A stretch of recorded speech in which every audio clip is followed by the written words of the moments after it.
Olá pessoal, sejam bem-vindos a mais um Renato Braga Podcast. Hoje meu papo será com o Roberto Trúcolo. E aí, Roberto, tudo bem? Fala Renato, tudo bom? Tudo certíssimo. Vamos hoje aí ter uma conversa extremamente interessante sobre ansiedade. Exatamente, aqui é um mal que tem acometido diversas pessoas em diversas áreas, né? Para começar, fala um pouquinho rapidamente sobre você. Quem que é o Roberto hoje? Bom, vamos lá, resumão. Roberto é um pai, né? Acabei de ficar viúvo, faz 3 meses perdi minha esposa, então sou pai solo aí de 4 filhos. Graças a Deus a mais velha já é adulta, pode ajudar a cuidar dos pequenos. Sou formado em teologia pela Uninter e tenho meus estudos desenvolvidos dentro da psicologia, filosofia também. Hoje atuo como terapeuta, né? Ajudo aí o pessoal, principalmente naquilo que é o controle das compulsões, das emoções também, ajuda a regulação da ansiedade e trabalho também na parte corporativa, ajudando a encontrar o perfil ideal do colaborador, né? A pessoa vai fazer entrevista de emprego, precisa saber, né, algumas perguntas chaves que vão revelar se o colaborador tem aquilo que é necessário para a vaga, ou mesmo dentro da equipe, saber espalhar a equipe, né, posicionar aí onde que cada colaborador vai se desempenhar melhor. Para a gente começar o nosso papo a respeito de ansiedade, você poderia traçar para nós, assim, determinar ali o que é a ansiedade? Certo, vamos lá. Eu, como a minha parte terapêutica é muito fundamentada em Viktor Frankl, né? Então eu gosto muito da visão dele da ansiedade, onde ele diz, de uma forma resumida, que a ansiedade é o estado do ser que está entre, na verdade, está na tensão entre aquilo que ele é e aquilo que ele quer tornar-se. Né? Isso é ansiedade. Isso é uma forma mais psicológica, né? De uma forma um pouco mais filosófica. A ansiedade, ela é a presença de muitos chamados. Né? Então, imagina, eu gosto muito de comparar com o sistema solar, né? Todo mundo conhece o sistema solar. A gente vive num sistema solar onde cada astro, dependendo do seu tamanho, causa um impulso. E para que tudo fique harmônico, né, esses impulsos têm que estar regulados. Se um puxar mais ou menos, isso aqui entra em colapso, certo? Agora, imagine que todos os astros tivessem o mesmo impulso, todos eles puxassem com a mesma força. Se você estiver no centro desse impulso, você não consegue se movimentar para nenhum lado, porque acaba um anulando o outro. Então, aquilo que é o impulso acaba virando uma pressão ao mesmo tempo, né? E aí a pessoa acaba estática, tendo problemas como taquicardia, sidurose, e aí procrastinação também, por quê? Por ter muitos chamados, a pessoa não sabe qual responder primeiro, né? Qual ordem a importância desses chamados tem. Então, de forma básica, a ansiedade é isso, é essa tensão entre aquilo que onde eu estou e para onde eu quero ir, dependendo da quantidade de chamados, de presenças que me cercam. Cara, bem legal. Para quem não sabe, a gente tentou fazer uma gravação ontem, acabou não dando certo, a internet não acabou não colaborando muito, mas dentro desse conceito que nós trouxemos ali, o que você trouxe a respeito da ansiedade, existe partes da nossa vida ali em que a gente tem que tomar escolhas, igual nós temos diversos estímulos, impulsos, né? E para cada sim que a gente dá vários nãos, tá? E isso gera um certo sofrimento, ou seja, você perde quando você escolhe. Como é que está ligado isso dentro da ansiedade? Como é que você vê isso hoje na vida das pessoas? Certo, vamos lá. Primeira coisa é que as pessoas tratam a ansiedade como uma doença, e ela não é. Porque daí, se for uma doença, logo a finalidade do tratamento é erradicar a ansiedade. E é impossível erradicar a ansiedade, né? Assim, a ansiedade, ela está ligada ao nosso sistema límbico, que na pré-história, ali no começo, nos primórdios do desenvolvimento da humanidade, ela servia para nos manter vivos, entende? Então é um sistema de sobrevivência que entra em ação quando algo que está acontecendo ao nosso redor foge do controle racional.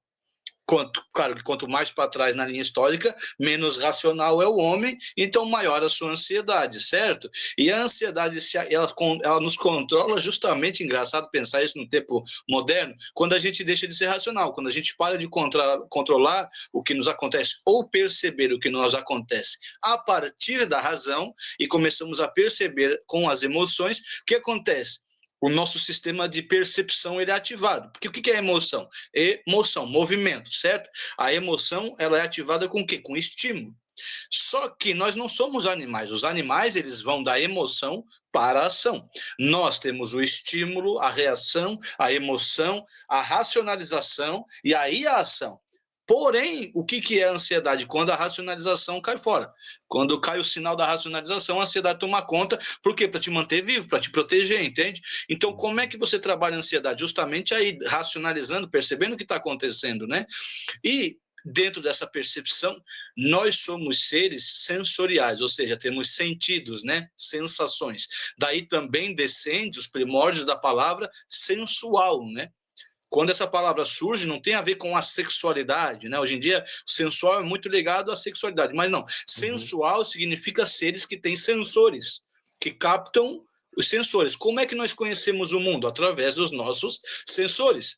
Como é que você sabe que não é para chegar perto do fogo? Porque o fogo queima, dói, sensor. Como é que você sabe que um abraço é bom? Porque dispara dopamina, sensor. Tudo é sensorial nesse mundo. E se nós entendemos que tudo é sensorial, existem sensações prazerosas e sensações desprazerosas. O problema está aqui. Quando eu linko a sensação prazerosa com um bem e quando eu linko a sensação desprazerosa com um mal. Aí é que está o problema, porque nem tudo aquilo que é prazeroso é um bem, como nem tudo aquilo que é desprazeroso é um mal. O problema está aí, o mundo quer nos fazer crer que só é bom aquilo que é prazeroso. Aí é que está o problema. Então, qualquer desprazer e a ansiedade torna-se um desprazer, eu quero erradicar da minha vida, quando não. Na verdade, a caminhada nesse mundo, através dos sensores, né, da nossa sensualidade, da nossa sensorialidade, eu não gosto muito dessa palavra, porque parece meio mística, né, meio metafísica demais, mas através disso nós vamos percebendo o mundo. Por exemplo, quando a gente fala de chamados, né, eu estou tomando aqui um café. Esse café, ele executa um chamado na minha vida. Aí, ó, viva o bom café. Ele executa um chamado na minha vida, certo? Só que eu gosto do café ou eu gosto das coisas que tiram o gosto do café. Por exemplo, eu vou tomar um café, socado de açúcar, chantilly, baunilha, blá, blá, blá, blá, blá, blá. Então, eu não gosto do café, eu gosto das coisas que tiram o amargo do café, certo? Ou então eu aprecio o amargo do café, entende? E aí eu até brinco, né? Quando eu vou me servir na casa das pessoas, não quero açúcar, eu falo, não, meu café é amargo porque de doce já basta a vida, né? Ou seja, no sentido de que doce são as experiências que nos fazem crescer. Só que o sistema que nós vivemos não ensina isso, ensina aquilo que é básico do animal, né? Olha só se não parece uma criança, foge da dor, busca o prazer, foge da dor, busca o prazer, foge da dor, busca o prazer. Quando, na verdade, aí você evita o maior professor de todos, porque o maior professor de todos é o sofrimento. Não tem nada que te ensine mais do que o sofrimento. Você aprende a não botar a mão no fogo pelo sofrimento. Você aprende a não botar o dedo na tomada pelo sofrimento. Você aprende a não acreditar em todo mundo com qualquer história pelo sofrimento. Se você exclui o sofrimento, você exclui a maturidade junto. Exatamente, exatamente. Dentro onde eu falo, assim, da área que eu atuo, falando de biohacking, falando de alta performance, muitas gatilhos, muitas ações estão relacionadas ao sofrimento. Por exemplo, ao banho gelado, à imersão no gelo, a ações que estão mais relacionadas à natureza, ao sentir, ao pertencer, né? Então, você voltar a ser humano, basicamente. Isso. Esse é um ponto que toca muito, né? Porque minha visão, você pode dizer se está certo ou está errada, o ser humano está, pouco a pouco, deixando de ser humano, ou seja, está perdendo a sensibilidade do ser humano para seguir aos impulsos. E eu vejo que esses impulsos, de alguma forma, geram a pessoa a ter mais ansiedade. Por quê? Porque ela espera mais do que a vida oferece de forma natural. O que você acha? Exatamente. Aqui a gente pode alinhar isso, né, com boa parte da minha formação teológica, né? Porque dentro da igreja católica nós temos a formação teológica baseada, basicamente é um estudo de Tomás de Aquino reinterpretando Aristóteles. Então a base da base da base é Aristóteles, né? Na verdade a base de quase tudo que é bom é Sócrates, Platão e Aristóteles de uma forma mais amadurecida, né? Então tudo vem basicamente daí. E o que acontece? Por que dentro da igreja, para a gente ter a penitência, o ato penitencial? É justamente o banho gelado, é isso? É você entender que, através de exercícios como esse, né, do desprazer, do banho gelado, ou da concentração na hora da oração, é que você vai aprendendo a comandar o seu corpo. Por quê? São João da Cruz vai dizer, né? Nós somos o cavalo e o cavaleiro. O cavalo, o corpo, né? E o cavaleiro, a mente. E a gente tem que terminar a jornada da vida com o cavaleiro conduzindo o cavalo, não ao contrário. Só que o cavaleiro, por exemplo, não pode alejar o cavalo, não pode quebrar uma perna, não pode bater, entende? Eu tenho um amigo que trabalha com doma, né, de cavalos, e é muito interessante isso, porque se você bater, o cavalo traumatiza também, ele não vai te obedecer, ele vai agir por medo, ele vai recuar, e o cavalo é engraçado porque quando você está indo passear com ele, ele vai bem devagarinho porque ele entende que tem que economizar energia, não sei até onde eu vou. Mas quando ele percebe que você está voltando, ele já volta num pique mais acelerado para chegar mais rápido em casa e descansar. É o animal, é o puro do animal, entende? Da preservação da vida. E aí o cavaleiro, que é aquele que está conduzindo, e que vai ou vão mais rápido ou volta mais devagar, quem decide é o cavaleiro. E esses exercícios, como o que você falou aí, e os exercícios de penitência da igreja, servem para isso, para você mostrar quem é que manda, para você dominar o corpo. Por quê?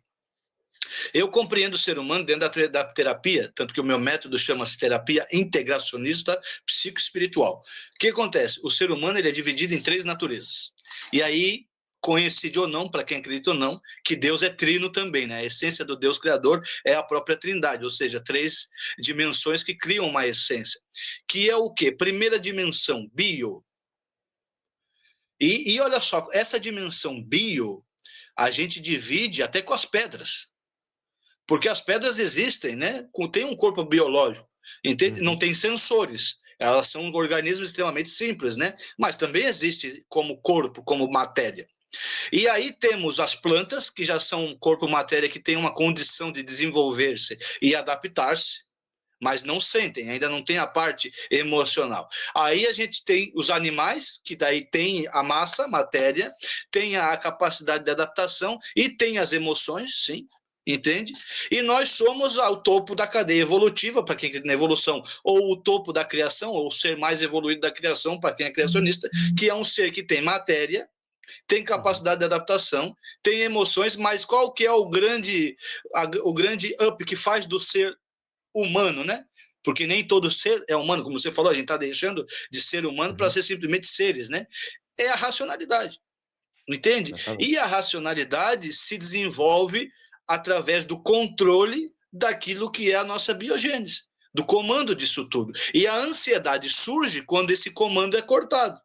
Quando você corta o controle que você tem, alguma coisa tem que controlar esse organismo para ele manter vivo, que é a ansiedade. A ansiedade vai buscar aquilo que é básico para a manutenção da vida, que é o quê? A alimentação, a estática, que é o descanso, e a sexualidade. Por que a sexualidade? Porque o sexo está para a raça humana como o alimento está para o corpo, para a manutenção da raça, entende? Não pelo prazer, mas porque é algo biológico que está intrínseco na gente perpetuar a espécie, entende? Então, o ansioso, ele vai acabar comendo demais, bebendo demais, usando drogas, ou ele vai acabar sexualidade desregrada, pornografia, ou ele vai acabar estático, quando ele não acaba nos 3 pontos.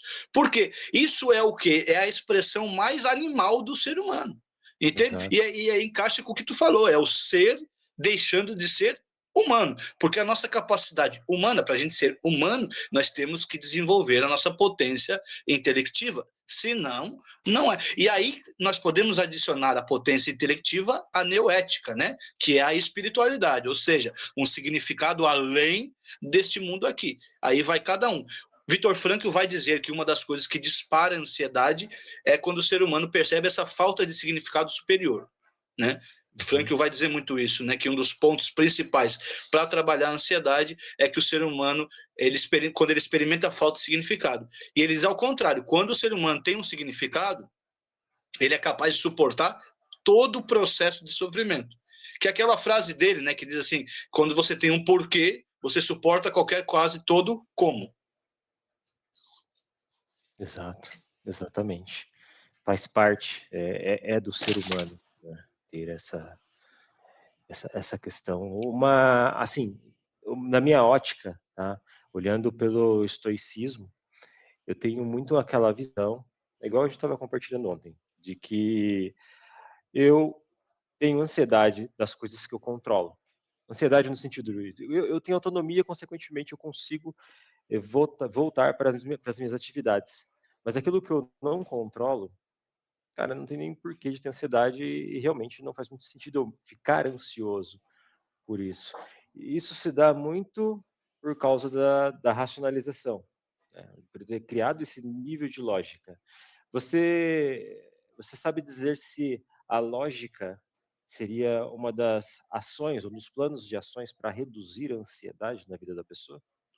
Com certeza, porque, por exemplo, assim, quando eu pego uma pessoa ansiosa, né, daí, claro, tudo vai do tratamento da pessoa no caso, mas em casos que eu já atendi, né, a pessoa é ansiosa e ela tem o fundamento da identidade dela na utilidade, né? Então, porque cada um de nós fundamenta a nossa identidade numa significância que é nos dado na nossa infância. Se o pai criou você assim, porque você tem que fazer, porque se você não aprender isso naquilo, você não vai ser ninguém na vida. Pronto. Linguagem, a fundamento da identidade é a utilidade.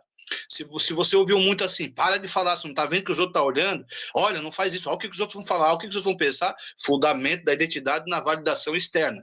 Esse adulto sempre vai esperar que os outros validem o que ele está fazendo. E assim vai indo, né? E o que acontece?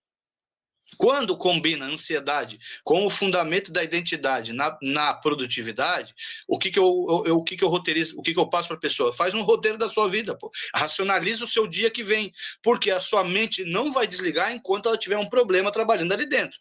Quando você faz um roteiro do dia, vou acordar tal hora, vou fazer exercício físico, vou tomar meu café, vou levar os filhos para a escola, vou para o trabalho, vou atender tal cliente, vou fazer tal proposta, vou ter que resolver tal problema, preciso pagar conta, preciso no mercado, roteirizando ali, cada um, né, tem o seu roteiro. Quando você faz isso de forma escrita, que você exterioriza, a sua mente automaticamente acalma, porque um problema está solucionado, que é o quê? O anseio do que como será o meu amanhã. Claro que nem tudo sai como a gente quer. Por quê? Por que a vida não permite que tudo saia como a gente quer? Porque uma das questões que a vida nos propõe é qual é a tua prioridade. Então, quando o dia embola, né, atrás uma coisa ou outra, a grande questão que eu tenho que responder é qual é o chamado superior. E aí cada um vai elencar de uma forma. Eu, Roberto, Deus, família, trabalho, amigos, hobby. Eu atendo os chamados nesta ordem, né? Então, quando um chamado bate com o outro, eu sei qual é o superior, portanto, eu sei para qual dizer não e para qual dizer sim. E a minha consciência estar em paz. Agora, quando a pessoa não elenca prioridades, não sabe quais são os chamados superiores e inferiores e tal, aí a pessoa fica naquela estática de não saber para onde agir. E aí tudo vira um sofrimento. E aquela questão que tu falou assim, né? Mas, por exemplo, choveu, né? Sei lá, teve o trânsito, condições adversas que eu não controlo, e nós vivemos hoje numa época que a cultura é o vitimismo, né? Então, tudo está contra mim. Então, tudo que acontece é culpa de uma movimentação exterior a qual eu não controlo. E aí o que acontece? Isso gera ansiedade, porque se tudo que acontece está fora, a solução também está fora. Logo, não tem nada que eu possa fazer para melhorar. Então, eu sou obrigado a esperar que o mundo melhore. Isso, cara, é um gatilho de ansiedade absurdo, absurdo, absurdo, porque daí a pessoa não tem o que fazer com o anseio que ela sente, né? Perfeito, perfeito. Eu estava procurando uma caneta aqui para anotar, as coisas vão pingando aqui, vai ficando, que eu vou levantando outros pontos aqui. Você falou de legal, show de bola. É um assunto, cara, muito, muito bom para a gente falar hoje.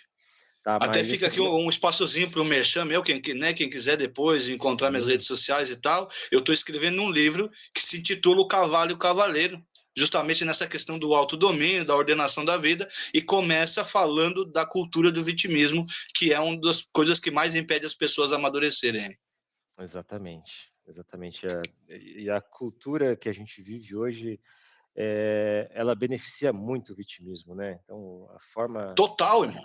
Eu diria só o vitimismo. Só. Você entra na rede social, porque minha vida é sofrida, porque eu tô assim, você não vê ninguém contando conquista nenhuma, porque se criou a ideia de que conquista gera inveja, pô. Conquista gera inveja, ninguém não faz nada, pô. Se você chegar, que nem nós dois, Roberto, tô escrevendo um livro, não, que massa, né? Vamos lá, isso aí, que interessante, deixa eu ler, né? Quem sabe vamos discutir. Roberto, eu tô fechando um negócio com uma empresa grande, pô, legal, é isso aí, vou abrir a minha empresa. Então, entre as pessoas que se realizam, elas vão puxando uma a outra para cima, entende? Porque é natural isso. Agora, quem vai ter inveja é quem não faz nada e se acredita incapaz de nada. O vitimista, né? O vitimista é o cara invejoso, porque ele vai acreditar assim, se o mundo é que comanda as coisas e você está dando certo, o que você está fazendo de errado para dar certo? Qual é a falcatrua? Qual é a treta? O cara não pode ser bem-sucedido financeiramente, na família, algo de errado tem. Esse é o pensamento clássico do vitimista, entende, cara? Exatamente, exatamente. Já começa a achar problemas nas coisas ali.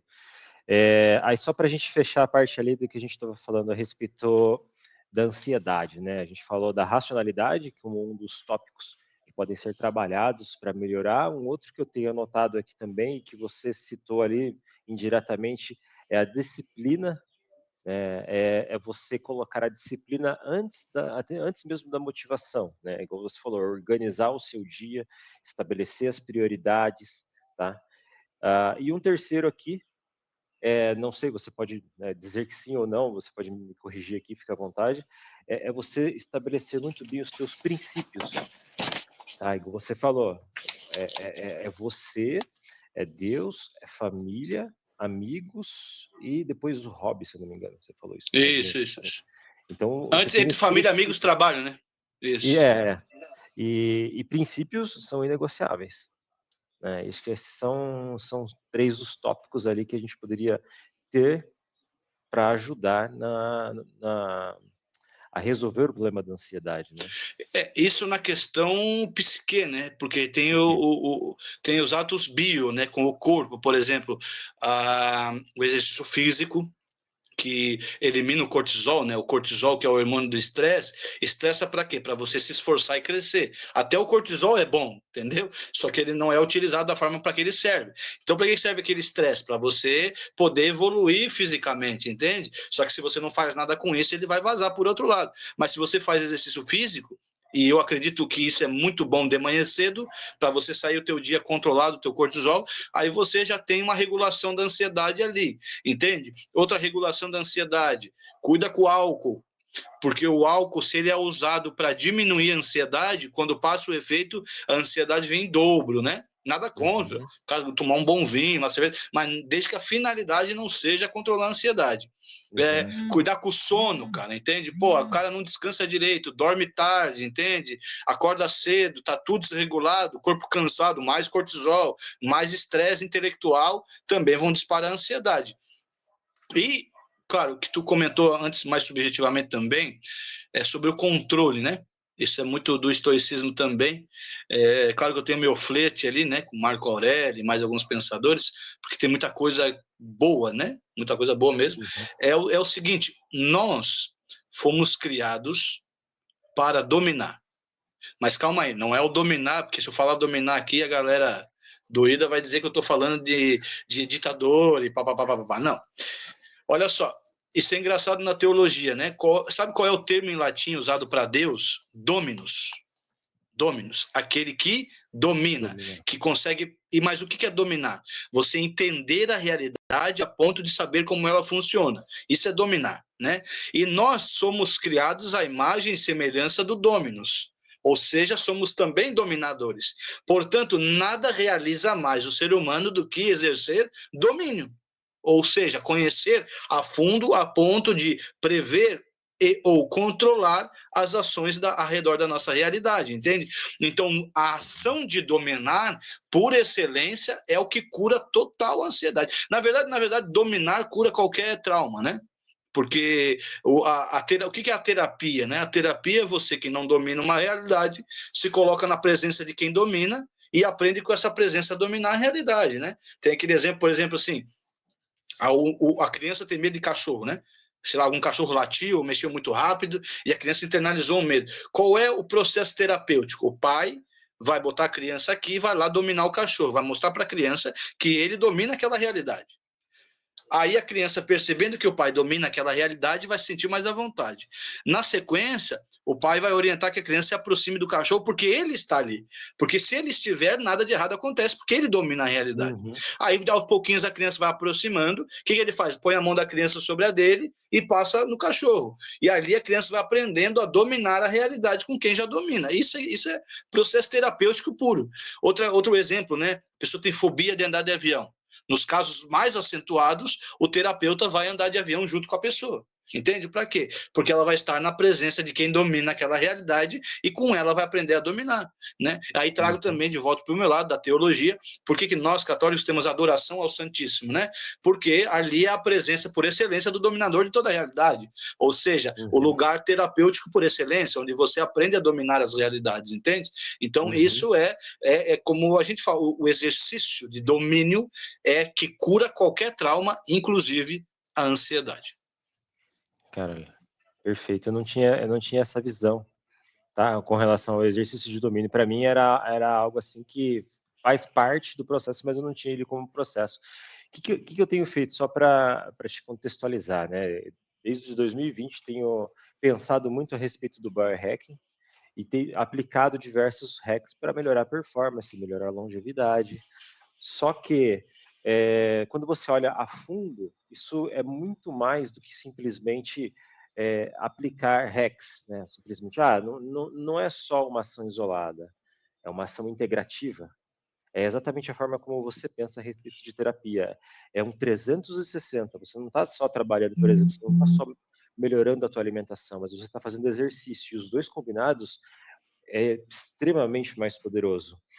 Aí que entra, né, dentro da minha linha de pensamento filosófica, tá? Que seria uma filosofia da performance humana, que engloba, cara, praticamente tudo aquilo que você disse, né? A pessoa entendendo o sentido filosófico racional das coisas, entendendo as ações da bio que ela pode fazer para voltar à homeostase, né, do corpo, manter o corpo controlado, tá? Entender a filosofia prática do racional, de você olhar ali e ter esse equilíbrio, são todos caminhos assim que eu tenho pensado bastante que, cara, é a integridade do ser humano, tá? E inclusive da parte religiosa, tá? Onde você tem bem separado o corpo, vamos dizer assim, a alma ou a mente e o espírito, tá? Que é algum tipo de ligação divina. É claro que existem vários tipos de ligação, mas se os três não estiverem em compliance, controlados, tá? Os outros dois podem dar problema, ou com certeza vão dar problema. É o ser humano visto de forma integrativa, né? Isso, por isso que eu gosto muito de usar o exemplo do sistema solar, onde tudo é interdependente, entende? Se um dos astros sair milimetricamente do lugar, é caos puro, entende? Então, se você não integra, se você não compreende a realidade, não trabalha ela como um todo, entende? Por isso é assim, mas então vamos cuidar da bio. Por que os caras ricos entram em crise, pô? O cara é bilhardário, velho. O cara tem dinheiro pra rasgar, cara, entende? Por que os caras entram em depressão? Aí tu vai ver, o cara não tem ou um amadurecimento intelectual, ou uma espiritualidade falta, entende? Tu vai ver assim, mas o cara tem dinheiro e tem amadurecimento intelectual. Mas o ser humano tem, por necessidade, aquela intenção superior a ele. Eu gosto muito de filmes, e acho que uma das formas mais legais de você amadurecer e aprender a dominar certas realidades é a literatura e o cinema. Mas aí você tem que assistir com um olhar crítico, né? Não é só como distração, como lazer. Mas, por exemplo, você vê aquele filme, não sei se tu lembra do filme, o Troia, fez sucessão lá e tal, tem aquela cena dele metendo a espada na clavícula do gigantão lá e tal, mas fora toda essa parte alegórica, lembra da primeira fala do filme, como ele diz que no coração de todo homem tem a necessidade de ficar na história, né? De fazer algo para além de si. Aí você assiste o Gladiador, né? Todas as nossas ações ecoam para a eternidade. Então, esses épicos de batalha, mesmo na época, né, do politeísmo e tal, da mitologia, é natural no homem essa necessidade, essa vontade, essa percepção do transcendental, daquilo que vai além. Tanto que todo povo tem uma religião, mesmo aqueles que nunca se conversaram, entende? E o engraçado, que isso também vai cair tem no meu livro, é que o relato do Gênesis, cara, aparecem mais de 60 povos distintos, irmão. E 8 deles que eu elenco ali são identicíssimos, inclusive o dilúvio, por exemplo, não é puramente católico, da Bíblia católica, cara. Isso tem no Beit Midrash, tem no Bhagavad Gita, tem várias... Tem, até no Japão tem na mitologia deles um dilúvio, onde a terra é limpa, é purificada pela presença das águas, entende? Então, assim, isso demonstra que o ser humano, de forma intuitiva, percebe essa conexão espiritual, que, na minha opinião, é inegável, né? E se não for praticada, é como se o ser humano ele fosse, sei lá, 60%, 63,333, né? A dízima aí, que não chega a ser 100%. Exatamente. Tem uma separação que a gente pode discutir também, que eu acho bem interessante, algo que você já levantou em alguns pontos. A gente pode dividir o homem em 2 partes, tá? Tem a parte, vamos dizer assim, límbica, que não ligada ao racional, a luta e fuga, processo evolutivo, a perseverança da prole, tudo que está relacionado e fica normalmente encostado nos desejos da pessoa em si, tá? Que se torna refém, na verdade, de muito marketing que a gente vê por aí. Então, todo marketing que a gente vê está voltado especificamente a esse processo límbico de você ter uma reação, de uma reação rápida ali de comprar, de resolver, de querer adquirir as coisas, né? E o outro homem, que é o homem que raciocina, que ele tem toda o entendimento, o conhecimento da parte frontal do cérebro e consegue raciocinar melhor, mas ele não é uma pessoa 100% racional. Ele é equilibrado, porque as emoções, elas fazem parte da vida. Então, você ser 100% racional também não é interessante. Eu queria que você discutisse um pouco a respeito desse assunto, né, desses 2 seres humanos nos dias de hoje, né, porque eu vejo que muita gente, infelizmente, tem partido mais para o lado emocional, que leva à busca pelo prazer, à busca pela ausência da dor, consequentemente, a possíveis frustrações. Exatamente, porque o que acontece? Infelizmente, aí quem gosta do professor Olavo de Carvalho vai entender de onde eu tiro esse fundamento, né? O problema está na cultura. O problema está na cultura. Por quê? Porque esse tipo de coisa não se aprende intuitivamente, entende? A não ser que você seja um ser iluminado, como foi Sócrates, entende? Por exemplo. Que o cara do nada alguma coisa desperta. Por que existem essas pessoas? Porque alguém tem que começar o movimento, e acredito que Deus, né, no meu pensamento, Deus dá uma iluminação, como se ele cortasse um pedacinho da realidade, quebrasse a regra, né? E, Ele não, foi vou um dar uma questionador, iluminada. ele questionou o status quo, né? Através de perguntas. Exatamente, pô. Tem um né? monte. Mas ele começou assim: tem um monte de gente que diz que é e não é. Por quê? Entende? Mas espera aí, entende? E ele tornou-se sábio não por achar-se sábio, né? Mas por se perceber ignorante. E a grande sabedoria é ter consciência real de si, né? Tem toda a história dele lá com o oráculo, né? De Delfos, né? E que ia dizer que ele se tornaria o homem mais sábio, mas não sabedoria no sentido de adquirir inteligência, mas de saber que ele não era nada e que ele precisava tornar-se alguma coisa, que no final o fundamento da sabedoria é a busca pelo conhecimento, né? Então, nesse sentido, cara, algumas pessoas têm esse raio de iluminação e eu não sei como, porque acredito que é um desígnio de Deus para que isso possa se espalhar, né, na Terra. Só que sempre que um camarada desse surge, a galera emocionada suprime. Aí você vai poder botar nesse, né? Se você abrir a Bíblia, por exemplo, né? Jesus Cristo fala assim: ai de vós, Jerusalém, porque matais todos os vossos profetas. Todos os profetas foram mortos, cara.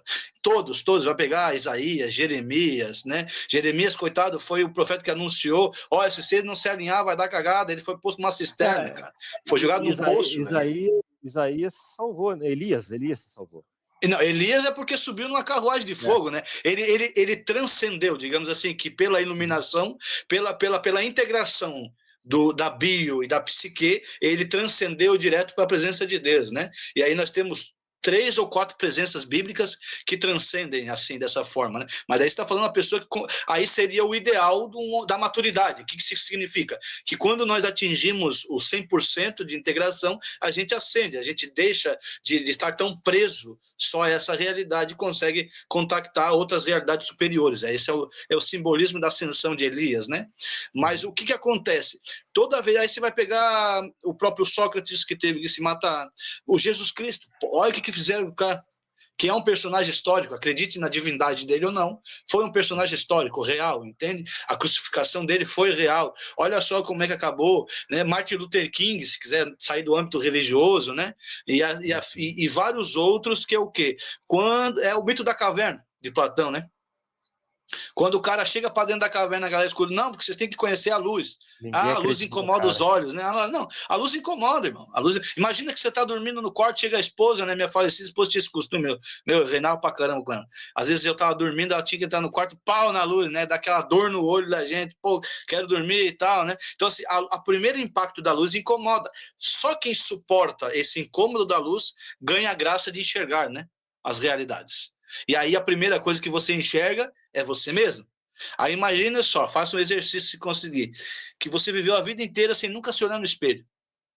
Só que você fez o exercício de imaginar a sua forma, né? Então você foi montando na sua cabeça quem você acha que você é. E aí, de repente, do nada, você está na frente do espelho e fala, o que é isso aí, cara? Você é louco, velho. A luz é um mal, a luz é que está errada. Entende? Eu sou diferente. Entende? É esse que é o problema. Quando chega alguém que consegue integrar e desenvolver perto de quem não é desenvolvido, e essa pessoa não suporta essa iluminação, o que ela faz? Levanta e vai lá e apaga a luz. Né? Por essa é a guerra que existe no mundo, e quanto menos isso tiver inserido na cultura, essa crítica, né, mais as pessoas vão ser emocionais. E que leva também outra interpretação teológica, que é a frase de Jesus na cruz, Pai, perdoai-os porque eles não sabem o que fazem, né? Porque assim, o povo não sabe, cara, a galera não entendeu ainda, entende? Que tá no meio de tudo aquilo, né? Que nem meu falecido pai, o cara, ele era violento demais, cara, assim. Ele levou a gente morar numa rua que era um canto, era a última casa da rua, muro de 3 metros de altura, e tudo era porrada, cara. Eu era o único filho homem, então apanhei que nem um cachorro, de cabo de enxada, soco, chute, pontapé. E aí, mas mais tarde eu fui entender que meu pai tinha medo do mundo, sofreu demais no mundo, e tudo que ele pôde fazer foi tentar nos proteger, entende? E aí, o que ele fazia? Em vez de ele deixar que o mundo batesse na gente, ele fazia isso antes na esperança de que o mundo não judiasse da gente. Mas olha só a distorção cognitiva que meu pai tinha. Então não era o mal, entende? Não estou dizendo, mas você está defendendo dizer que está certo? Não. Só que era uma pessoa que não tinha uma consciência real de como as coisas funcionam. É uma distorção cognitiva causada por quê? Uma vida inteira só no sensível, só no sensual, entende, cara? E aí, e se ninguém te ensinar isso, e eu tive os meus mestres, né? Como um deles, né? O grande start da minha vida foi com o curso online de filosofia, professor Olavo de Carvalho mesmo, assim, genial. Quem não fez, faça. Cara, as grandes mentes do Brasil são alunos dele. Se pegar Ítalo Marcelli, se pegar o professor Diego Reis, se pegar o Guilherme Freire, né? Todos eles foram alunos do professor Olavo de Carvalho, assim, entende? Então é um homem que se dedicou a vida a ensinar isso. Peraí, vamos olhar para a realidade, tanto que a primeira aula dele é o exercício de realidade, né? Ser testemunha fiel de si mesmo. Isso, né? Olha para você, cara, para onde você vai? As atitudes que você está tendo aqui vão te levar para onde você quer ir, porque não tem ninguém te segurando. Esse negócio de vitimismo, de que é o sistema, blá blá blá blá blá blá blá blá blá blá, é só uma desculpa para você não se mexer, cara. Não, você mexe, mas se mexe na direção para qual você quer ir, pô. Assume a responsabilidade da tua vida. Aí eu comecei a entender toda a questão de por que eu passei por tudo que eu passei, os sofrimentos, fali várias vezes, quebrei várias vezes antes, né, de tudo e tal. Então, mas se não tiver quem te ensine, irmão, você não vai. E o povo, esse direito de saber está sendo tirado do povo. Entende? Esse é um ponto, você tocou num ponto assim que eu acho um pouco delicado nos dias de hoje. O que eu tenho visto, tá? Eu tenho visto muitas pessoas com dificuldade de tomar decisões na vida, porque não conseguem, não se sentem preparadas. Só que essas pessoas, elas ficam buscando referências, mentores, né? Então, e eles jogam pedras para tudo quanto é lado, eles tentam de tudo. Então, por exemplo, a pessoa ficou desempregada. Ao invés dela estudar, pesquisar, se aprofundar e entender para poder se recolocar, ela busca um curso de um cara conhecido, né, que supostamente sabe dos hacks e vou ali porque ali ele é um bom mentor. Só que na verdade o cara pode ser um baita do marqueteiro, pegou tudo que tem na internet, transformou em vídeo usando inteligência artificial e jogou lá e acabou. Então, assim, essa é uma preocupação que eu tenho, de que o ser humano ele está terceirizando as suas próprias responsabilidades, buscando mentores e pessoas que muitas vezes não têm qualificação para tal. Concordo em grau, gênero e número, irmão. Mas isso não é, entende que, do ponto de vista terapêutico, isso não é culpa da pessoa. A pessoa não escolhe por quê? Porque ela não aprendeu a escolher, entende? E isso aprende como? Na infância. Por exemplo, assim, meu filho chegou esses dias, pai, tem um menino lá no futebol que, cara, ele fica dando jogo de corpo e me jogando no chão. Só que o meu filho é uma pessoa muito gentil, ele é muito gentil, muito mesmo, assim, né? E daí ele não reagiu e veio frustrado para casa. Só que ele não reagiu por quê? Porque essa situação nunca aconteceu e ele nunca viu ninguém se comportando nessa situação para ele tirar uma referência para ele. Então, o que eu fiz? Filho, vamos lá, o pai vai te ensinar. Se o valentão vier te empurrar, você empurra de volta. Ah, mas como é que eu faço isso? Não, peraí, vamos ensaiar. Por isso, assim, por que tu acha que o teatro grego fez tanto sucesso, o cinema faz tanto sucesso? É um ensaio para a vida, entende? Se tu souber tirar dali, né, o conteúdo. Vamos ensaiar. Eu sou o valentão, então eu vou vir fazer um jogo de corpo. Se quando eu fizer, você empurra de volta e fala assim, ó, irmão, se você não parar de me empurrar, eu vou te empurrar de volta mais forte. Aí fiz, encenei com ele umas 4, 5 vezes. Beleza, beleza. Foi para a escola, papai, aconteceu, pai. Não, mas o pai não sabe, eu fiz exatamente o que o pai me falou para fazer, pronto, ele parou de me incomodar. Tá vendo? Agir no mundo real precisa de experiência, cara. E se ninguém te passa essa experiência, é por isso que as pessoas estão diante dos problemas sem saber o que agir. Não é que elas não querem, não é que elas suprimem propositalmente a sua responsabilidade. Nunca veio alguém que pudesse quebrar essa ignorância e pudesse ensinar para elas isso. E quando aparece alguém, se a pessoa não tem a mente aberta, ela crucifica a pessoa, entende? Uhum. Então tem isso também. Então essa que é a dificuldade, porque você põe a pessoa no ciclo, eu chamo de ciclo da anemia intelectual, né? Porque você entende a anemia física, como é que acontece? Sim, Basicamente sim. a pessoa não come porque não tem vontade de comer, porque não tem vontade de comer, não come. Não come porque não tem vontade de comer, porque não tem vontade, não come. É um ciclo, né? Então, e daí tem essa anemia intelectual. A pessoa não aprende porque não tem vontade, porque tem vontade não aprende. Porque não aprende, não tem vontade, porque não tem vontade. Entende? E é necessário algo que arranque a pessoa desse ciclo, que é geralmente grandes acontecimentos traumáticos. A perda de alguém na família, ou uma experiência de miséria muito grande, né? Quantos grandes empresários você vai ver assim, não, pô, fiquei pobre, passei fome, morei de favor, tal. O que? Isso leva uma experiência de autoquestionamento de significado. Quem que eu sou, pô? Não, velho, eu não sirvo para essa realidade aqui. Não pode, que eu fui criado para isso aqui, entende? Então, não, eu sou superior a isso. Então, eu vou buscar aonde está o meu lugar. E aí a pessoa vai devagarinho traçando o caminho, entende? Só que o problema é, o caminho nunca é linear, o caminho é tipo uma escada, entende? As pessoas não estão preparadas para isso. Presta atenção, isso aqui é bem legal, vai dar um bom recorte. A vida, a tendência do ser humano é o quê? A linearidade, certo? Então, se não tiver resistência, o ser humano vai fazer isso aqui a vida inteira. Porque é natural, a bio, que é o quê? O descanso, a reprodução e o alimento. Pá. O que acontece? A vida, Deus ou quem quer que seja que você acredite, põe na sua vida a resistência. Lembra que eu falava ontem? A resistência. E aí você chega no teu caminho linear e encontra a resistência. Pá, pá, pá, pá, pá. De repente você olha para cima e vê, não, peraí, para eu continuar o caminho eu tenho que subir. Sobe, evolui, desenvolve, aprende, estuda, vai de novo. Aí aqui vai vir outra resistência, tipo uma escadinha, entende? Agora, a pessoa que. A maioria das pessoas não consegue olhar para cima, cara. Elas vão ficar tal.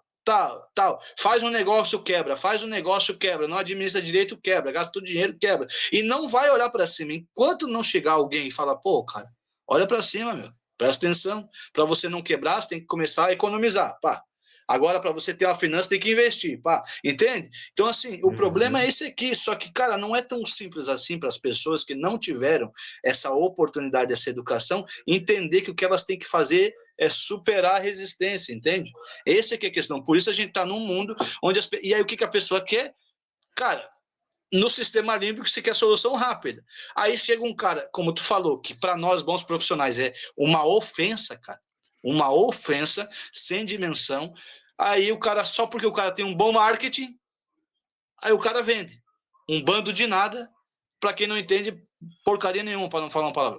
Entende, Exatamente. cara? Então, nesse sentido, aí, claro, eu e os bons profissionais da vida ficam insultados por quê? Porque a gente não quer apelar para apelação, entende? Quer entregar um bom material, mas se tu não der uma peladinha de vez em quando, fazer algo interessante que chame atenção, você não quebra, não fura a bolha, entende, cara? Então, é necessário que a gente use um pouco dessas ferramentas, mas de uma forma nobre, porque pelo menos a gente vai entregar aquilo que está oferecendo, entende? Exato, sem ferir os princípios. Você falou desse... Pode falar. E daí vem a estratégia lá do Trades, por exemplo, chamar atenção para mostrar o meu trabalho. Então lá eu respondo, né? Claro, coisas bem pontuais, quando a coisa complica aí tem que ir para terapia mesmo, mas é essa técnica, vou chamar um pouquinho de atenção, mas pelo menos eu tenho condição de entregar o que eu estou oferecendo. Exatamente, cara, você fez um storytelling legal, ela estava vendo um vídeo do bolo à noite, cara, super legal. Você falando aí a respeito da linearidade da vida, as pessoas têm essa ideia de que tudo tem que ser linear. Tem diversos livros de estoicismo que eu já li, mas tem um que é bem interessante, do Ryan Holiday, não sei se você já leu, O Obstáculo é o Caminho. Não li, mas pelo título deve ser extremamente interessante. É exatamente isso que você disse, tá? As pessoas buscam a linearidade, mas não existe essa linearidade. A vida é isso aqui, ó, basicamente. Então, a única constância que você tem é de que vai mudar. E vai mudar. Então, existem silos e a cada momento da vida tem um silo diferente. Então, o obstáculo é o caminho. Você entender que o obstáculo, ele não é um impedimento. Né? Não é para você ser impedido de viver, mas um degrau para o crescimento. Um degrau para a próxima etapa. Eu sou gerente de projetos e cuido de carreiras. E quando a gente fala de carreiras com os colaboradores, a gente leva exatamente esse viés. Se vem algo que ele discorda e fala, não, Renato, eu não quero lidar com um cliente bravo, eu não quero entrar naquela reunião porque o cliente vai ficar bravo. Cara, o obstáculo é o caminho. Isso vai te trazer resiliência, vai te fazer crescer para você alcançar a tua senioridade. Faz parte do processo. Tá? A vida não é só o leite com pera, né? Basicamente, mas sim um processo evolutivo e contínuo. Com certeza, tu vê essa história de falar leite com pera, né? Até ontem à noite eu estava reassistindo o Gladiador, porque eu sou o cara que gosta de assistir 1000 vezes o mesmo filme, e cada vez você analisa um detalhe diferente, né? Então, se você estudar história um pouquinho, você vai saber que o imperador que começou a desgraçar o Império Romano foi justamente o filho do Marco Aurélio, né? O Cômodos. Ali começa a coisa a degringolar. Mas é o quê? Ali é o estereótipo do cara criado a leite e pêssego. O cara não enfrentou uma dificuldade na vida, não matou um inimigo, não teve batalha, nada, sempre protegido pelo pai, tal. Claro que ali, né, na intenção, o Marco Aurélio muito mais preocupado em desenvolver uma boa filosofia, em entender a vida, né? Não olhou tanto para dentro de casa e tal, mas aí é uma outra discussão. Mas aí, se quer o estereótipo perfeito do cara, estuda a história daquele imperador ali. Nero, e daí tudo que vem depois ali é só a galera do leite com pera, entende? Então, e daí o que acontece? Um império que... Pode falar. Um império, né, que com a estrutura intercontinental, que era o Império Romano, construído a suor e sangue, né, cara, de homens, né, que realmente viveram e praticaram aquilo que acreditavam, é botado barranca abaixo por causa do leite com pera, da galera que não tem o couro duro para enfrentar a vida. Exato. Você falou um ponto interessante a respeito de Marco Aurélio, o fato dele proteger. Assim, ele estava focado na filosofia, mas ele estava protegendo o seu próprio filho. O excesso de proteção causa ansiedade? Com certeza, porque o que é ansiedade? A palavra ansiedade vem de anseio, certo? Você anseia pelo que há de vir, você nunca anseia pelo passado, né? Não tem como você ansiar pelo passado, porque ele não volta. Você anseia pelo que há de vir. Só que o quê? As experiências da vida te ensinam a lidar com o anseio. Entende? Quando você chega pro teu filho assim, tá no mercado, né? Às vezes tem pai que não leva no mercado porque o filho, comprar isso, comprar aquilo. Mas aí que ele vai aprender, camarada. É aí que ele vai aprender que não dá, que existe uma coisa chamada condição financeira e que você não compra o que você deseja. Você compra aquilo que você precisa, tendo a ver com a utilidade, é claro, e com a condição financeira. E às vezes não tem tanto a ver com a condição financeira, tem a ver com a necessidade e utilidade também, né? Porque às vezes não significa que você não pode, que você não tem a potência ou a condição de adquirir. Significa que não é necessário, não é útil e não vai ajudar naquele momento, entende? Então a criança indo e toda vez que ela pede, ela é ensinada, não é que para mexer o saco, rapaz, eu vou te dar um sonho, não. Filho, agora é o seguinte, não é a nossa prioridade, a nossa condição aponta para um outro, a nossa necessidade, ele vai aprendendo a dominar o anseio de adquirir, entende? É igual aquela frase de mãe, você não é todo mundo, entende? Para de querer se comportar com os outros, sai dessa porcaria desse Instagram, para de imitar a vida dos outros e vai criar a tua vida, pô. Você vai se desenvolver muito mais rápido, cara, entende? Para de querer viver o roteiro dos outros e vai desenhar o teu roteiro da tua vida, cara. Às vezes eu falo na terapia sobre roteiro, né? Eu falo assim, imagina que você vai fazer a peça da Paixão de Cristo, ou o filme, né? Paixão de Cristo. Nenhum preconceito quando a galera é mais cheinha. Mas você não vai convidar um gordinho para fazer Jesus, pô. Não vai. Porque o personagem exige um padrão, pô. Entende? Então, se você pegar um gordinho e fazer Jesus, é que nem forçar um papel no outro e não encaixa. Então, assim, o papel que você tem que desempenhar na sua vida é você que vai descrever. Você não pode querer dos outros. E o que é esse negócio do Instagram? É querendo roubar o roteiro dos outros. Deu certo para aquela pessoa, eu vou roubar o roteiro dele. Mas eu não sou ele, pô. Não tenho a vida dele, o dinheiro dele, a condição dele, a inteligência dele. E aí, tentando ser ele, e não vou conseguir, é claro, eu deixo de ser quem eu sou. E é justamente aí que mora o meu valor. Porque o valor, por que o ouro é valoroso? Por que o diamante é valoroso? Porque é pouco, porque é raro, porque é quase irrepetível. Cada diamante é único, entende? Em tamanho, dimensão, brilho e tal. Então, assim, você larga a mão de toda a sua realeza, de todo o seu valor, para tentar ser o quê? O ouro de tolo, né? Uma falsificação barata. Tá entendendo? Exatamente, porque você não desenha o teu roteiro de vida, pô. Senta e vai desenhar. O exercício necrológico, pô, é o teu roteiro de vida. Exatamente. Isso é uma coisa que eu vejo bastante também. As pessoas perdem a própria vida para tentar viver a vida das outras e acabam se frustrando. E perdem o que é mais precioso da vida, que é ser você mesmo. Tá? Ninguém melhor do que você mesmo para viver a sua vida, né? Para conseguir. Então, o diferencial do ser humano é ser ele mesmo, e não copiar. É óbvio que tem pessoas ali que a gente se espelha, que a gente vê pontos de qualidade. As referências, claro, sim. Referências, mas de forma alguma tentar copiar a jornada dele, porque cada um tem uma jornada diferente. Um outro ponto. Você está com tempo? Como é que está aí de tempo? Pode, vamos mais um pouco aqui que o negócio está pegando fogo, vamos embora. O que acontece? Uma outra percepção que eu tenho também a respeito das pessoas. As pessoas, elas sempre estão preocupadas com o futuro, tá? E remoendo o passado.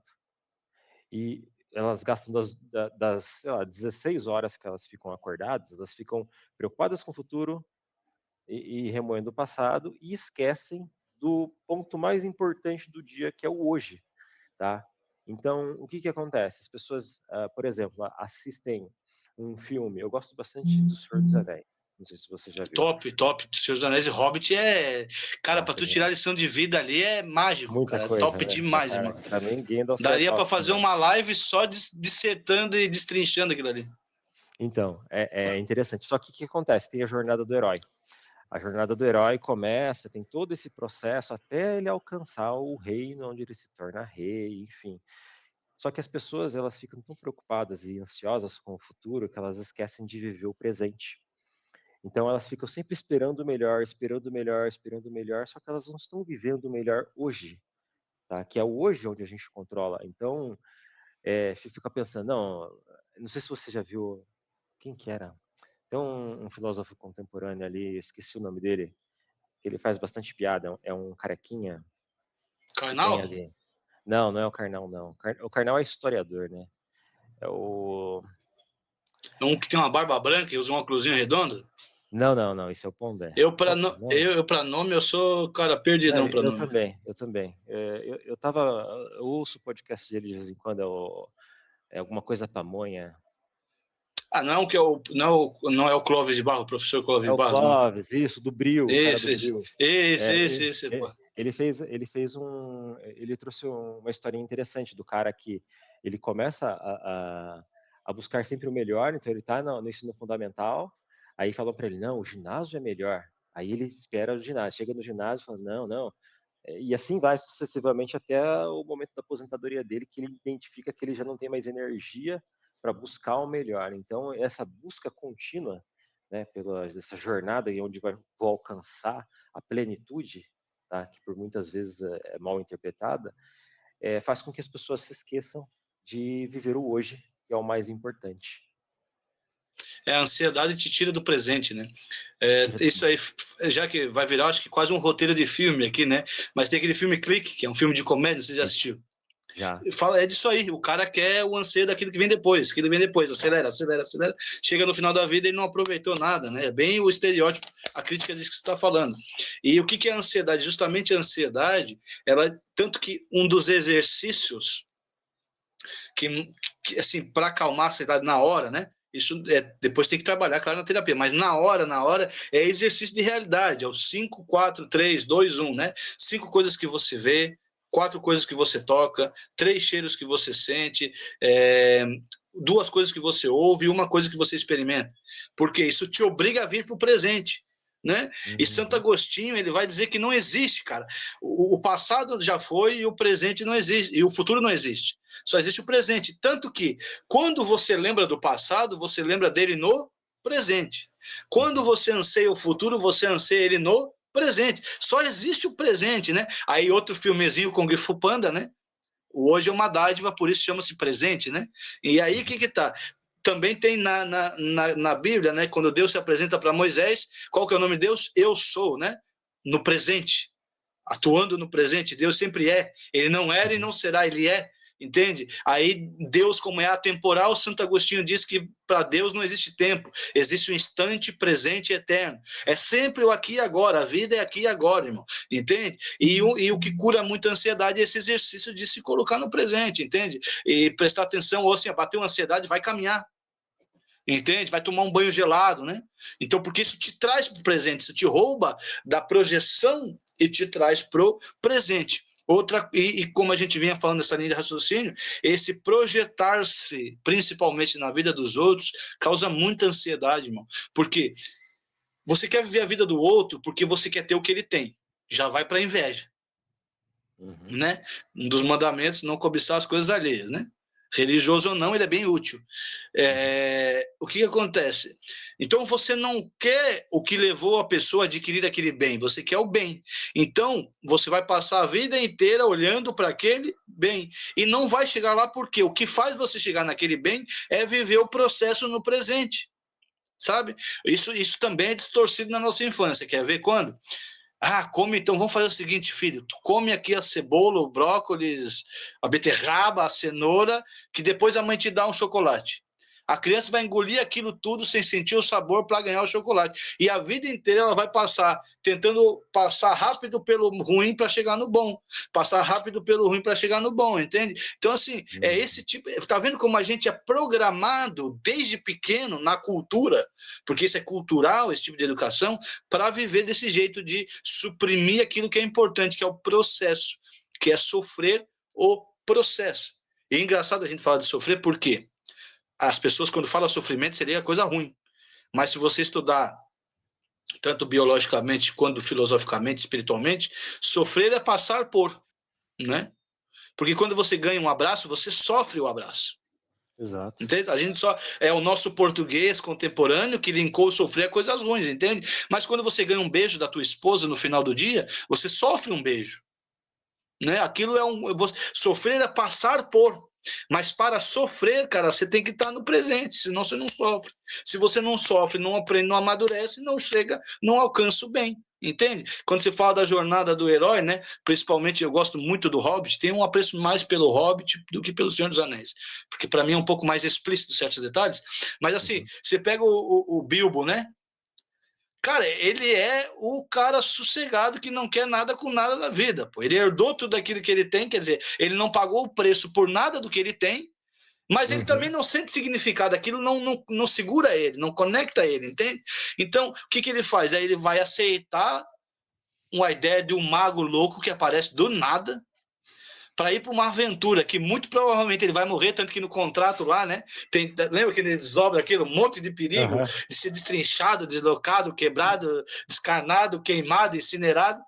E ele vai assinar o contrato, ou seja, ele vai assumir o risco. Ele se torna protagonista depois de pagar o preço pelo protagonismo da vida dele, ou seja, ele se torna protagonista no final, não no começo, depois de passar pelo processo, né? E cada uma das cenas traz um amadurecimento da nossa psique, eu acho genial, né? Infelizmente não se faz mais filme genial assim, né?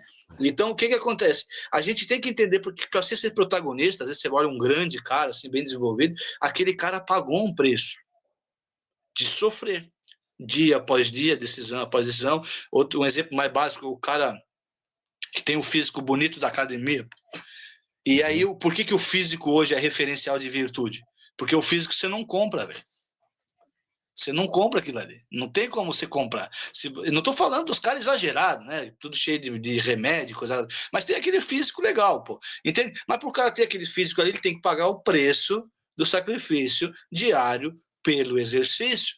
Para o cara ter uma boa economia, né? Uma economia estável, investimento, ele tem que pagar o preço diário de cuidar do bem que ele tem, de investir, de não gastar, às vezes, muitas vezes, suprimir o desejo de uma bebida, de uma comida, de um passeio, de um prazer, para poder desenvolver uma boa economia, entende? Então, assim, e isso, cara, cura a ansiedade automaticamente, porque se você vem para o presente, é o momento em que você domina. Lembra que a gente falava que o domínio realiza todo o trauma, né? Tira todo o trauma, tira toda a ansiedade. Por quê? Porque quando você parte para a ação, não tem ansiedade. Na ação não existe ansiedade. Porque você precisa concentrar intelectual e fisicamente e agir para receber o benefício que tem. Entende? Então, assim, esse exercício de estar no presente, cara, é fenomenal. E isso é o maior contraponto da ansiedade. Exato. A gente chama dentro do biohack de mindfulness, né? Que é um conceito já bem difundido, que era para ser algo natural, né? Que antigamente isso era normal, você parar para contemplar uma planta.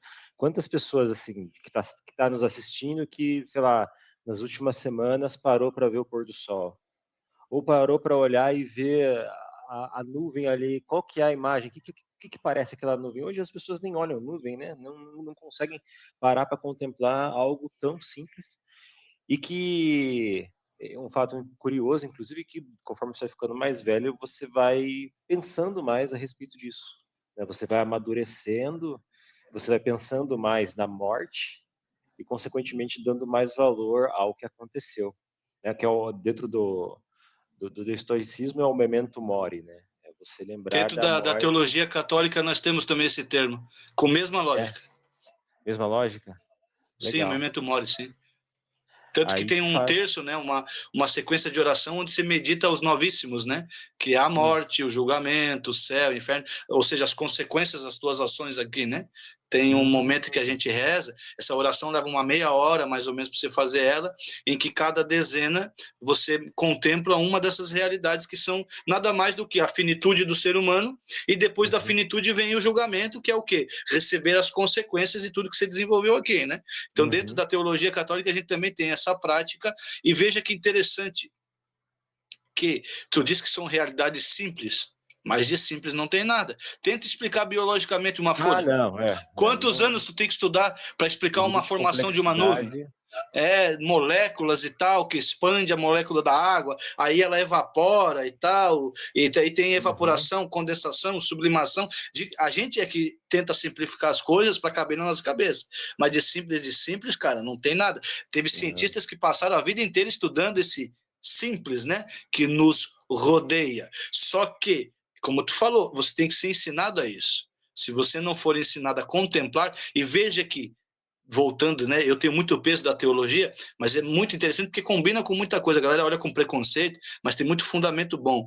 O que é contemplar? Contemplar é você deixar a realidade te alimentar, ou seja, é um exercício de absorção da realidade. Por exemplo, você vai numa trilha, né, que vai dar na beira de uma praia no sol nascente.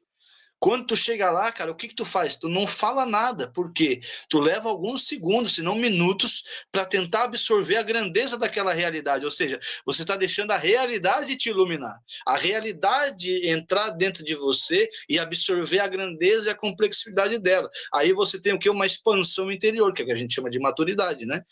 Por que você acha que o mundo alimenta a correria? Porque a partir do momento que o ser humano aprender a contemplar, querido, ninguém domina a tua cabeça. Ninguém manda em você. Entende? Exato.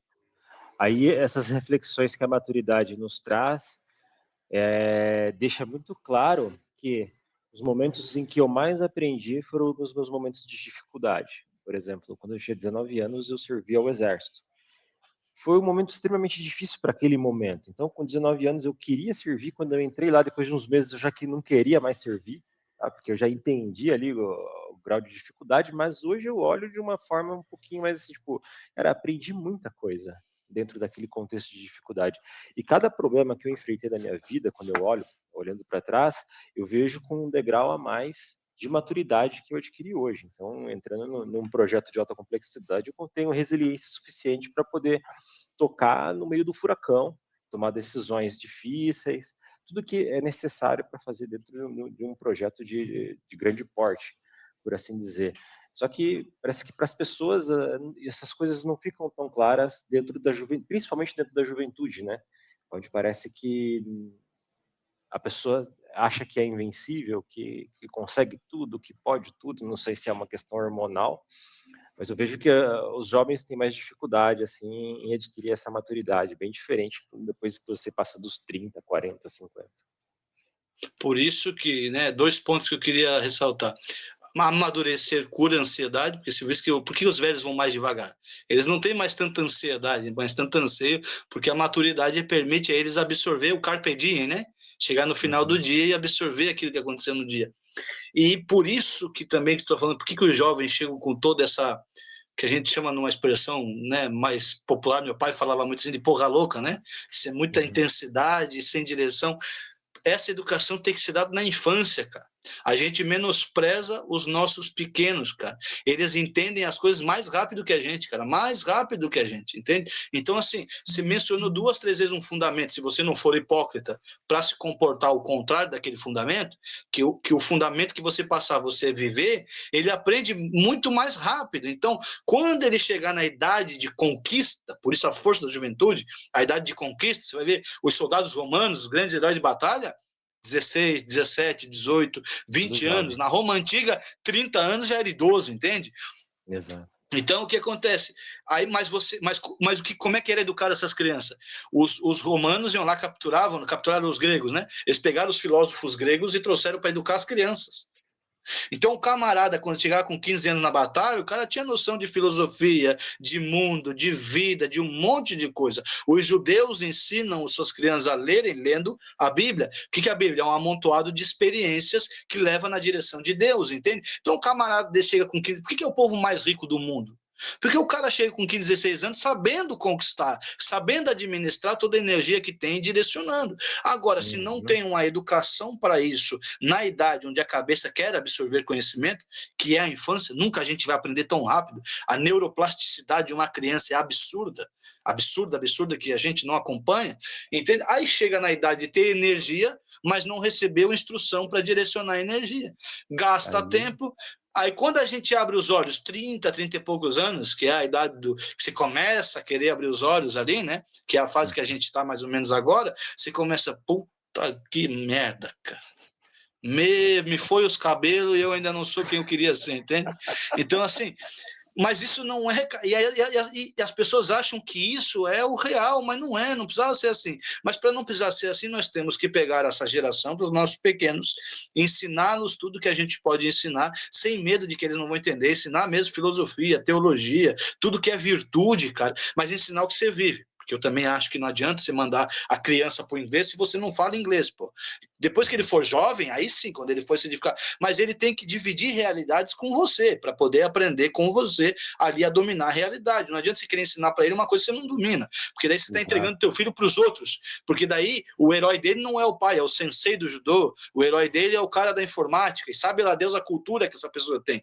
E aí nós entregamos os nossos pequenos em bandeja para outras pessoas que talvez não tenham uma cultura tão excelente, né, no desenvolvimento humano.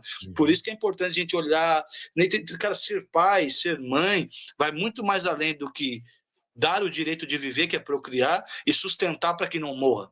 Cara, isso aí você faz com bicho, pô. Se você tem uma ovelha, você põe a ovelha para cruzar e cuida e dá vitamina, e dá umas injeções e dá ração para que aquela ovelha não morra, mas você não está criando um bicho, pô. Você está criando um ser humano. E aí, lembra no começo da nossa conversa, você está ensinando aquele ser a ser humano. Entende? Perfeito. Aí é que tu quer. Por isso a gente tem essa juventude tão bloqueada assim, meu Deus. E aí, na época da loucura, da força, cara, o orgulho vai lá em cima, irmão. Nessa época a gente aprender alguma coisa é raro, porque a gente acha que a gente tem. Aliás, já deveríamos ter adquirido a condição, né? Mas a gente, mesmo não adquirindo, acho que tem. E aí, velho, aí é bem difícil mesmo. Aí precisa do trauma para fazer parar, né? E aí, se com a graça do universo de conspirar ao favor, o trauma vai fazer você cristalizar uma força e não uma fraqueza, entende? Então, para mim, um grandes traumas da minha vida, por exemplo, foi a morte do meu pai, porque apesar de, né, nós não termos uma convivência muito boa, eu fui o único filho que cuidou dele, ele faleceu do meu lado lá no hospital. Aí eu estava um pouquinho melhor financeiramente, passei por 3 enchentes, em 1 ano e meio, que levou tudo que eu tinha. Aí depois a minha esposa perdeu um neném, aí depois descobrimos o câncer dela 2 anos e meio atrás, aí foi 2 anos de luta, aí ela faleceu. Se você não sabe cristalizar esses traumas todos para que você se torne mais forte, cara, aí acabou. Mas se por uma graça de Deus, com uma boa orientação, com bons mestres, né, diretores, você conseguir cristalizando tudo isso, cara, você recebe uma força, que é o que tu acabou de falar. Hoje eu consigo estar no olho do furacão e nem piscar o olho, cara, entende? A resiliência é necessária, mas é graças ao que eu vivi, e não apesar do que eu vivi, né? Tem gente que fala assim, minha história foi sofrida, mas apesar do sofrimento venci. Mentira, velho. Mentira, você está iludido. É graças ao sofrimento. Entende? Por isso que a gente tem, por exemplo, na teologia católica, os santos vão dizer que eles desejam o sofrimento. Mas não é sadismo, pô. É porque o sofrimento é o maior professor. Entende? Exatamente. Definiu muito bem. Agora, assim, partindo para o final ali, a gente vê bastante jovens, pessoas recebendo estímulos de tudo quanto é lugar, com grandes sintomas de ansiedade, muitas pessoas depressivas, tem muita oferta em cima das emoções, um mundo onde favorece a fragilidade. O que vai ser do mundo daqui, sei lá, 20 ou 30 anos para você? Eu acho que nós vamos entrar, não quero ser um Jeremias da vida, né? O profeta da destruição, mas eu acho que a gente vai entrar num grande colapso cultural.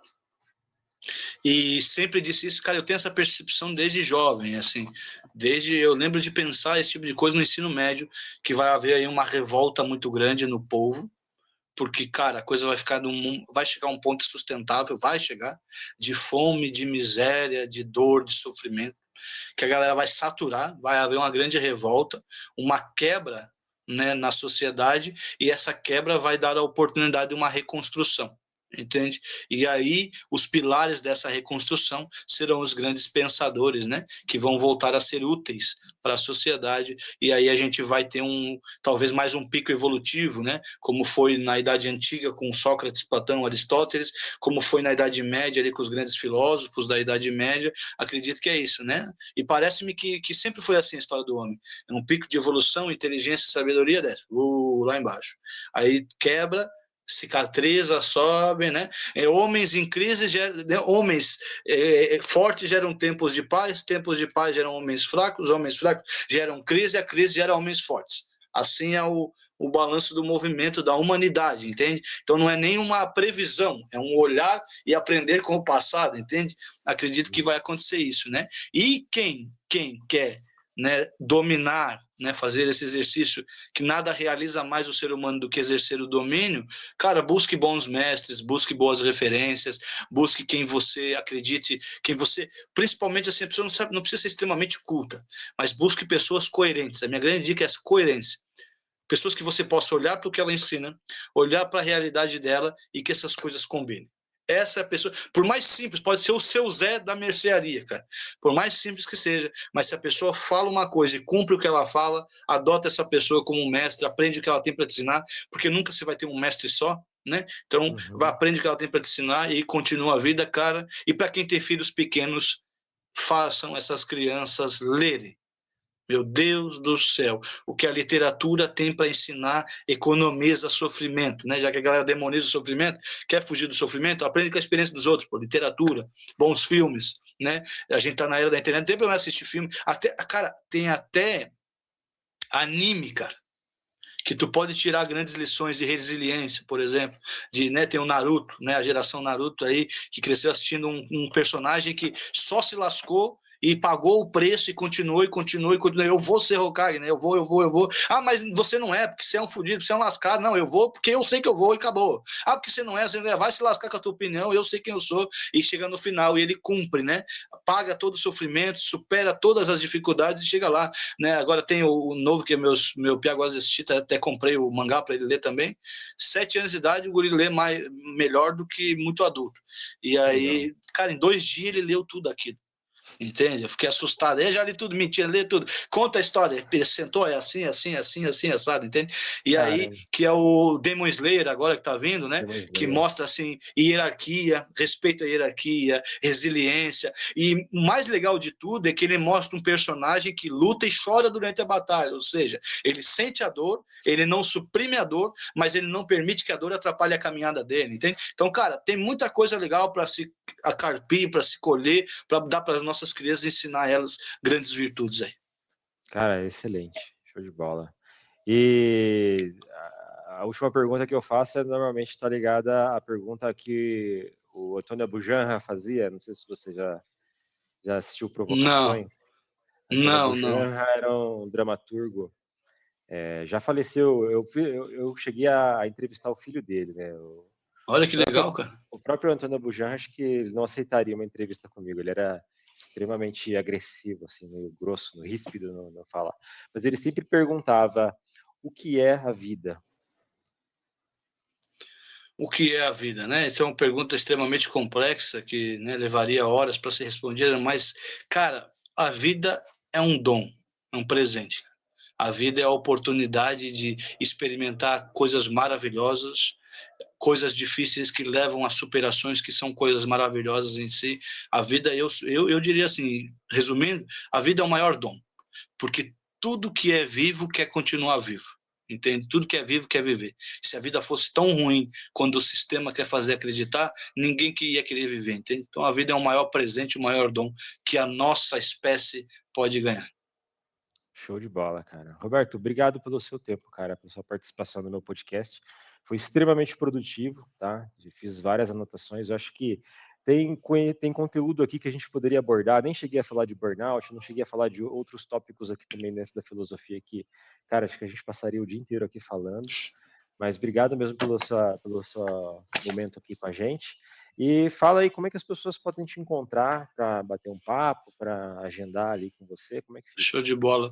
Primeiramente, cara, obrigado, assim, eu estava falando de ansiedade, né? Eu estava com um anseio bom, positivo por esse momento aqui, uma expectativa bem legal, eu gosto demais de conversar com gente inteligente, e aí legal que a gente foi misturando nossos conhecimentos e ver que, né, a sabedoria, ela passa por várias áreas da vida, então agradeço demais, já estou aqui, né, com a minha humilde prepotência, se é que existe uma prepotência humilde, esperando novos convites para a gente estar trocando mais ideias aí, né? Agradeço demais, obrigado, irmão, que Deus te abençoe muito, que a tua caminhada seja um sucesso. Se você quiser conversar comigo, né, contratar meu trabalho, mesmo na empresa, para né, questão de entrevistas, vocês que também trabalham com alta produtividade, um bom terapeuta que saiba ajudar a conciliar e integralizar o ser humano, ou se você quer uma terapia particular, mais emocional, enfim, né, meu Instagram, @Roberto Trucolo, com 2 L's, @Roberto Trucollo, Trucollo. Você me encontra lá no Instagram, no Trades também, é a mesmo. No LinkedIn também, Roberto Trucollo, também tem o meu perfil lá. Se você quiser contactar aí pelo WhatsApp, é código de área 47 98447 3960. Código de área 47 98447 3960. Você entra em contato comigo, quiser bater uma boa conversa também, não tem problema nenhum. Futuros convites, estamos aí à disposição. Perfeito. Obrigado, Roberto. Até a próxima. Valeu, irmão. Até mais.